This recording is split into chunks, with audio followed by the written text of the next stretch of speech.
Hi అందరికీ. ఈరోజు అల్లం పచ్చడి ఎలా చేసుకోవాలో కొలతలతో చూపిస్తాను.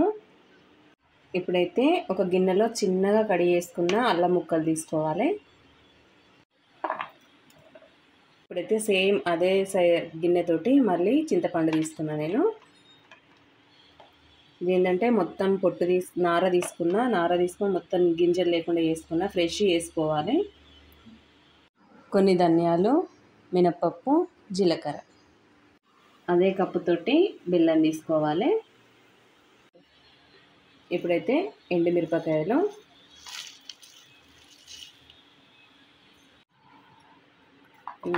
ఎల్లిపాయలు నేను చిన్న గడ్డ తీసుకున్నా, ఒలుసుకున్నా.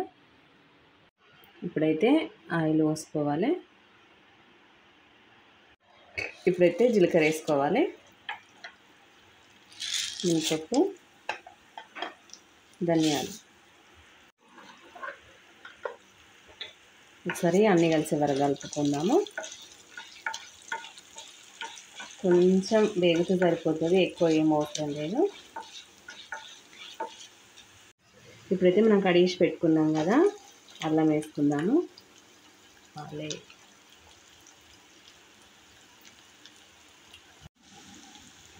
ఇదేంటి, ఉల్లిపాయలు వేసుకోవాలి. సన్నని మంట మీద కలుపుకుంటూ ఉన్నాము, ఎందుకంటే ధనియాలు అనేవి మారుతాయి కాబట్టి.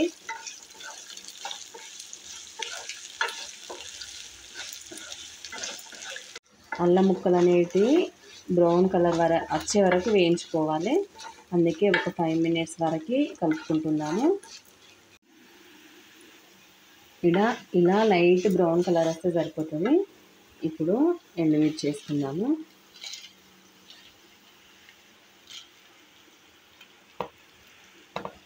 చింతపండు, ఈ మిర్చి గింజలు కూడా వేసుకోవాలి. ఇప్పుడు ఒక 5 minutes వరకు కలుపుకుంటే సరిపోతుంది. ఇప్పుడైతే ఇది వేగినాయి. ఇప్పుడు కొన్ని వాటర్ పోసుకోవాలి.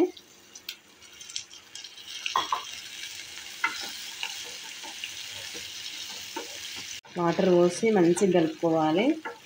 చూడండి, అన్నీ కలిసే వరకు మంచి స్మెల్ వస్తున్నది. ఇప్పుడైతే చూడండి, కొంచెం మెత్తగా అయింది కదా. ఇప్పుడు కొంచెం బెల్లం వేసుకుందాము. అంటే మీకు టేస్ట్కి తగ్గట్టు తీయగా బాగా తినే వాళ్ళైతే ఎక్కువ వేసుకోండి. నార్మల్గా అయితే కొంచెం వేసుకుంటే సరిపోతుంది. కొంచెం బెల్లం కరిగే వరకు కలుపుకుందాము. అంటే మీరు మిక్సీ పట్టేటప్పుడు కూడా వేసుకోవచ్చు, కానీ ఇట్లా గట్టిగా ఉంటుంది కాబట్టి గిన్నె అన్నది ఖరాబ్ అవుతుంది. అందుకని దీంట్లో వేసుకుంటే కరిగిపోతుంది, ఈజీగా గ్రైండ్ అవుతుంది. ఈ పచ్చడి అన్నది హెల్త్కి చాలా మంచిది. అల్లం పచ్చడి వేడి రైస్ తోటి తీసుకుంటే కూడా చాలా మంచిది. చిన్నపిల్లలకు మనము ఇడ్లీ దోశ వేసుకుంటాం కదా టిఫిన్కి, పల్లీల పచ్చడికి బదులు ఈ పచ్చడి కూడా అప్పుడప్పుడు తినండి.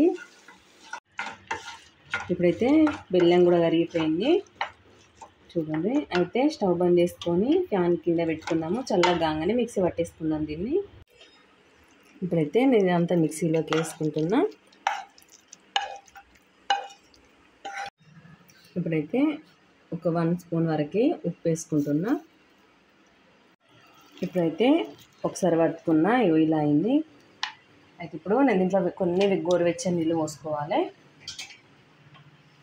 ఇప్పుడు కొన్ని వేడి నీళ్ళు పోసుకోవాలి. ఒకసారి కలుపుదాము.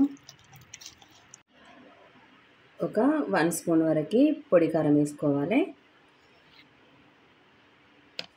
ఇప్పుడైతే ఇలా మెత్తగా గ్రైండ్ చేసిన తర్వాత గిన్నెలోకి తీసుకోవాలి. ఇప్పుడైతే హెల్దీ అండ్ టేస్టీ అల్లం పచ్చడి రెడీ అయింది.